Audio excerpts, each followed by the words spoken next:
पुढची महत्त्वाची बातमी आपण पाहूयात। यवतमाळमध्ये ओला दुष्काळ जाहीर करा, शेतकऱ्यांनी जिल्हाधिकारी कार्यालयावर या मागणीसाठी धडक दिली।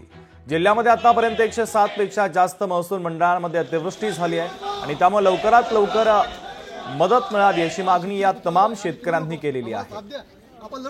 आणि या संदर्भात आमचे प्रतिनिधी संजय राठोड यांनी काही शेतकऱ्यांसोबत संवाद साधलाय। शेतकऱ्यांच्या समस्या आणि त्यांच्या मागण्या नेमक्या काय आहेत ऐकूया।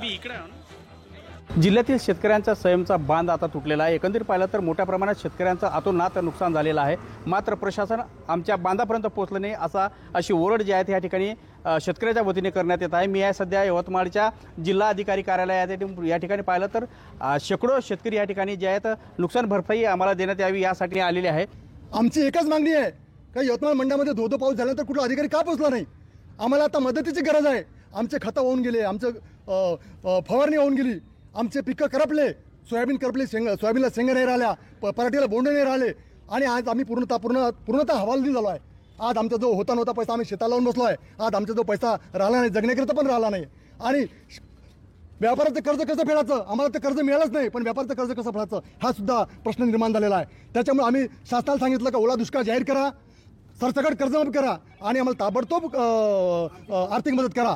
आणि जर 7 दिवसामध्ये जर आम्हाला हे कुठलीच आमची मागणी मंजूर झाली नाही तर आम्ही वेळप्रसंगी रस्त्यावर उतरू आणि वेळप्रसंगी दसरा दिवाळी कलेक्टर महोदयांच्या आवारात साजरी करू। फक्त एवढंच म्हणणं आहे का प्रशासनाला ही सगळ्यात आधी ही गोष्ट समजायला पाहिजे होती का यवतमाळ तालुक्यामध्ये अकोला बाजार परिसरामध्ये सगळ्यात जास्त पाऊस झालेला आहे। तब्बल 3 वेळा 4 वेळा ही अतिवृष्टी झाल्यामुळं इथे शेतकरी तर गेलाच आहे, पण शेतकऱ्यांची माती, त्याचं पिकं हे सगळं निस्तारभूत झालेलं आहे।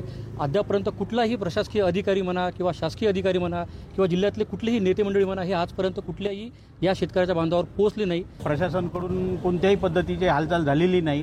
तर आता प्रशासनाने एक काम करायचं का पहिलं सगळ्या ग्रामपंचायतची यांची मीटिंग घ्यायला पाहिजे आणि त्याच्यामध्ये अतिवृष्टी किती झाली, काय झाली सगळा अहवाल घेऊन तो यांनी सादर करायला पाहिजे। त्वरित आम्हाला नुकसान भरपाई देण्यात यावी, अन्यथा रस्त्यावर उतरू असं शेतकऱ्यांच्या वतीने सुद्धा या ठिकाणी सांगण्यात येत आहे। संजय राठोड, लोकशाही मराठी, यवतमाळ। लोकशाही मराठी ऐका, पहा, जागरूक रहा।